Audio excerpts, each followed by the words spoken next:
Hi everyone, Mike here from Clear Brands Grow. In this video, I'm going to introduce you to a neat little product called Calendly, which is basically a meeting schedule service that, in its own words, allows you to schedule meetings without the back and forth emails. So I don't know about you, but it can be sometimes very frustrating and a time-consuming process trying to organize a meeting with a customer or a potential customer or even just a colleague. There's usually a lot of back and forth via email. You start off saying that you're free Thursday. They're not free Thursday, but they are free Friday. You can do 3 p.m., but they can't do 3 p.m. They can do 4 p.m., but you can't. And there's quite a lot of back and forth. And then luckily, Calendly has had the sense to solve that problem with their scheduling product. So if you want to save time booking appointments, especially if you do quite a lot of appointments and meetings, then Calendly is definitely for you. At this point, I want to just confirm that I'm not actually affiliated to Calendly. They're not paying me to do this review or talk about it. I just want to share with my audience a tip on saving time and making their life easier. So if you want to head over to calendly.com, you can sign up for a free account. The free account allows you to have one event type. So event type is kind of like the type of meeting you have. So if you like to have like hour-long meetings, as well as like 30-minute meetings and like 15-minute meetings in length, they are considered sort of 3 different event types. And you would need to upgrade your account to have more event types. So that's kind of like, what Calendly is, why you should use it, and then, where to find it. And so from this point on, I'm actually just going to give you a quick demo of how to use Calendly. So after you sign up for Calendly, just on the homepage. You can then go to you'll then be taken to your account. So I'm just going to quickly jump that stage and go to my account. And then in my account, you can see that my sort of Calendly URL is calendly.com/clearbrandsgrow. If I click on that, then actually people can actually go and find all the types of meetings that I have and book like one that's most suitable for them. But the best way to really do it is, so you'll see that I've got 6 different event types. So I've got a 60-minute meeting, I've got a 30-minute meeting, they're sort of my generic ones. And then I've got ones sort of more specific for specific things. So like Better Home Pages Call is like my new productized service, and then website reviews and so on. So although they all say 30 minutes, actually some of them are only available certain days of the week. Some have like more availability than others. And it really depends on sort of the person I want to talk to and which link I send them. So if you want to send someone your sort of calendar, basically just copy the link and then send it across. And they will basically end up, so if I say I want to talk to someone for a 30-minute meeting. So you'd copy the link and send it to them. And then once they click on it, this is what they will see. So this is like your calendar page. So they'll see that it's a 30-minute meeting. The time is 30 minutes. In this case, it says web conferencing details provided upon confirmation. That basically means that I've actually integrated my Zoom account to Calendly. And actually that enables, so when they are sent the meeting confirmation, they actually receive Zoom details like the meeting ID and the password and so on automatically. So again, that's saving you even more time. So as you can see here, there's only 1 day available, which is the blue area. So if I click on that, you'll notice that basically, so my next available slot or meeting slots is on the 31st, so next Monday. And here are all the available dates and times. So you'll see that, I've actually probably got quite a busy Monday morning. So I'm only available in the afternoon. If I click here and go to September, you'll notice that actually I've got, Tuesday, Thursday, more availability. You'll notice that I have no availability on a Tuesday, and that's because I actually go to a client's office on a Tuesday. So I'm obviously not available for regular meetings with other people, so I block that off.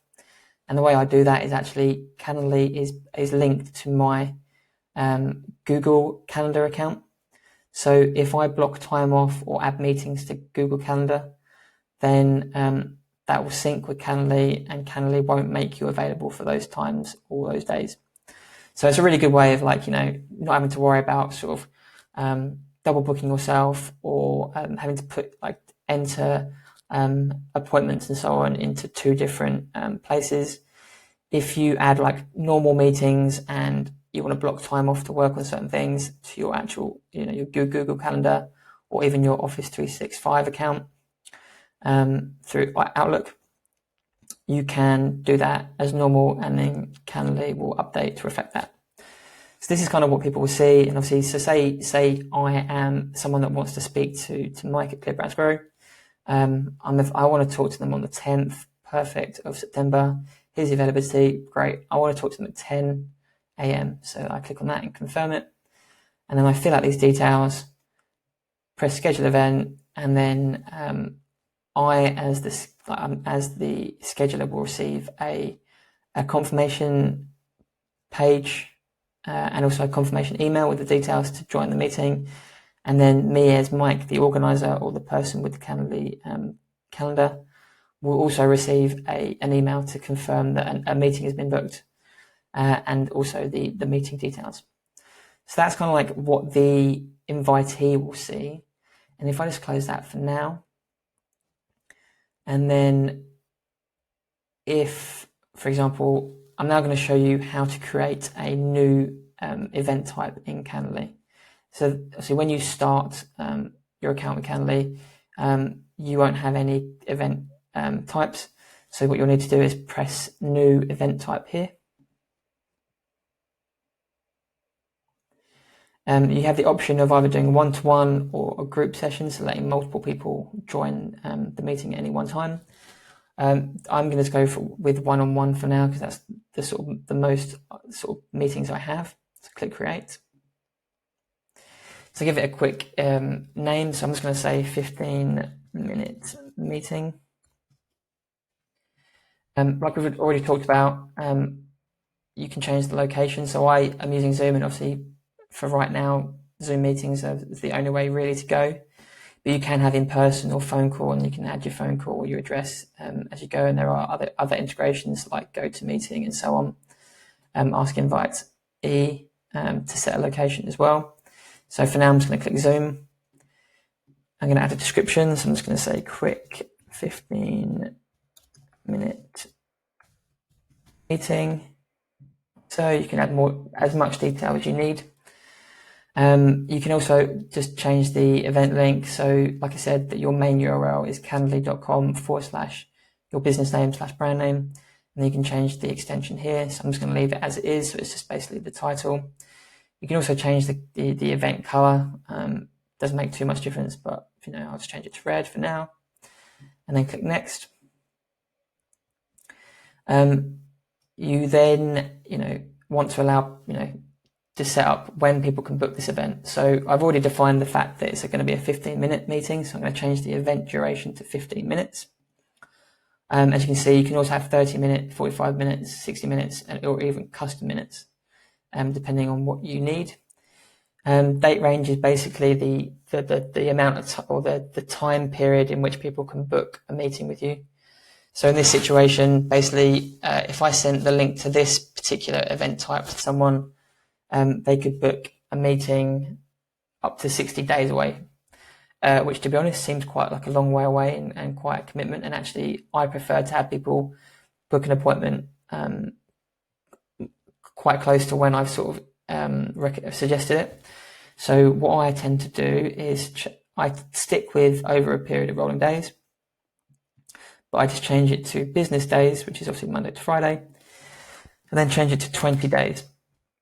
That's 20 business days, so that's like 4 weeks, and I think that's quite enough. That's enough time to give people sort of flexibility to book, to find and book a date that suits them. But also just means that I'm going to talk to them sooner rather than later. So I'm going to click apply now, but feel free to change that to suit you and your business. Make sure your event time zone is set up correctly. You can edit that and so on, and then you can start setting the availability for specific days. So as you can see here, on basically every work day, this calendar is available to book meetings from 9 till 5. So that's like a classic work day. But for instance, that might not be suitable for you. You might want like an hour in the middle of the day for lunch. So I'm just going to click on this one here. So at the moment, like I said, it's from 9 till 5. I'm going to change the first interval from 9 till 1. So from 9 till sort of 1300. Then I'm going to add a second interval from 2 o'clock till 5 o'clock. And then you can either apply it to a specific day, a specific date, only Mondays, or what I tend to do is just apply it to multiple days. So I'm just going to apply it to all weekdays, like so. Click apply. As you can see, it's updated to have my availability from 9 till 1, have an hour sort of break, and then 2 till 5. So that just means that you have an hour break, and you're not going to be, you don't have to worry about someone booking a meeting in that time. And again, you can change it as much as you want. You can have multiple intervals, or one interval. Maybe you only want to take meetings in the morning or afternoon, and you can change it as and when you like, and you can obviously have different availability for different event types. I'm then going to click on advanced, and this is where you can add a bit more detail and have a bit more control over when and how people book your meetings with you. So availability in increments is basically when can people book appointments with you.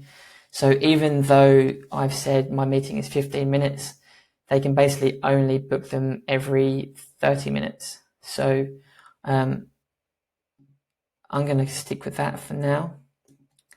You can also change events, to how many events per day you actually allow people to book. So, if you left this blank, then, people could fill the entire day with meetings, and that may not be what you want. And, having so many meetings isn't always productive. You might want to limit the number of meetings per day. So for instance, I'm just going to say I'm going to limit the number of 15-minute meetings to, say, 3. Minimum scheduling notice. This basically prevents people from booking last-minute events and meetings.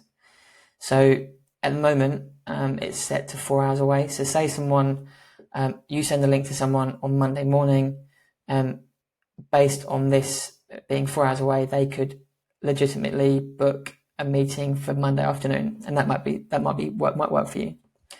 But I personally like to have a bit more notice and a bit more time to prepare for my meetings, so I generally put in 24 hours. So if someone books a meet, or I send a link to them on a Monday, they won't be able to book a meeting until Tuesday at the earliest, and that just gives me more time to prepare for that meeting.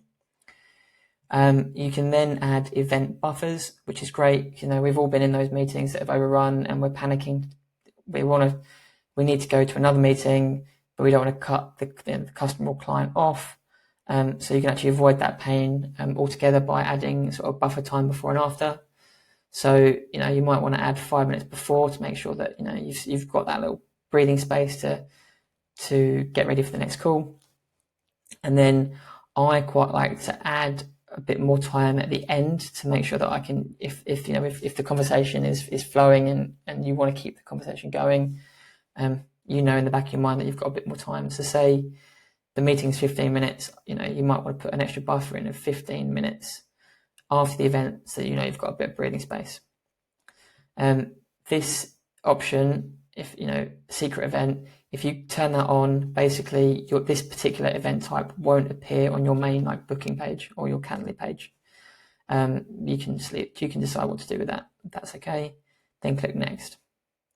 So as far as Calendly is concerned, you've done all the settings, the main settings for your event type.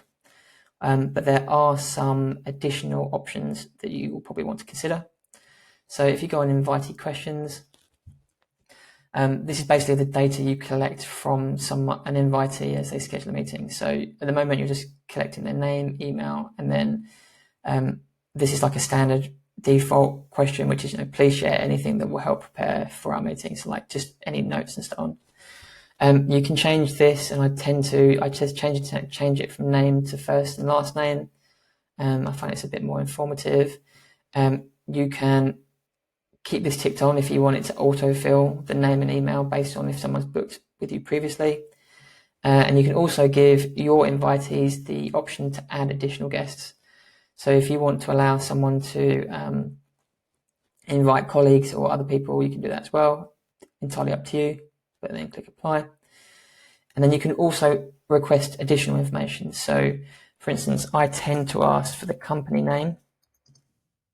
So you can make it required or not. I'm going to say required. And then you can actually, depending on the question you ask, you can actually change the answer type. So you can have one line, which is suitable for this answer, or depending on the other questions you ask, you can have checkboxes, radio buttons, phone number, etc. So I'm going to stick with one line and then click apply. And then I want that to be under the contact's details. So I'm going to just drag that up, and I'm happy with that. So I'm going to press save and close. The next thing, which is really useful, is notifications and cancellation policy. So you can actually personalize the invitations you send to invitees, and you can do so what you like. I tend to just stick with the default one, because that's fine. Another great option is to send email reminders. This is great. So basically avoid being stood up by an invitee or being let down. So I think this might be a premium feature. So if you've only got a free account, you might not be able to get this, but basically if I turn this on and then personalize it, this is I can personalize what they will receive as a reminder. And I tend to leave that as normal. And then you can add timings for these reminders. So the default one is 24 hours before, but I like to also remind them an hour before the meeting and then 10 minutes before the meeting. That may seem overkill, but at least it makes sure that they turn up. You can also add follow-up emails. So after you've done after you've had your event or your meeting, Calendly can actually then send like an automatic email to get feedback and so on. You can also do text reminders, but again, I think that's a premium feature. And then you can change the cancellation policy. So you can actually include links on your confirmation emails that allows invitees to cancel meetings or even reschedule them. And that is super useful because, again, saves you time. If someone can't make a meeting, they haven't even got to bother you trying to rearrange. They can just go to their confirmation email and then reschedule to a date and time that suits them. Calendly will remove your original meeting and then create a new meeting for the new time. And that's really great. So I'm going to click say save and close. Confirmation page. So I tend to just show the default page. And it just sort of says, you booked for this time and date with this person. You'll receive a confirmation email in your inbox. And you can add it to your calendar here. So that's cool. But you can also add, redirect them to an external site. So you might have your own custom thank you page and so on. And then finally, something that I haven't done on Calendly yet, but might be useful to some people, is the fact that you can actually take payments directly through it. So if you're maybe a coach and your people are paying for your time and it's not just like a free consultation, you can actually do that through Calendly. It is a pro feature, so you will have to actually pay for that one, I think the highest package. And then you can actually, accept payments either through Stripe, which is a popular payment gateway, or through PayPal. So that is it. So hopefully you found that useful. And like I said, just to prove what I've done has actually done something. If I click on View Live Page, and then scroll here you go. So before, as you know, like I said, I actually had Tuesdays blocked off because I was at a client. And actually, if I look here now, I obviously haven't blocked off enough time in my calendar to make sure I don't get booked. So just make sure whenever you're doing, like, if you want to book off a whole day, make sure the whole day is like booked in your Google Calendar or your Office 365, just to avoid any mishaps. But yeah, so that's kind of Calendly, not really a nutshell because I've probably waffled on for quite a while. If you have any questions, let me know. Obviously, go ahead and go to Calendly, get your free account, and then get saving time on booking meetings. So yeah, I hope you found that really useful. Any questions, let me know.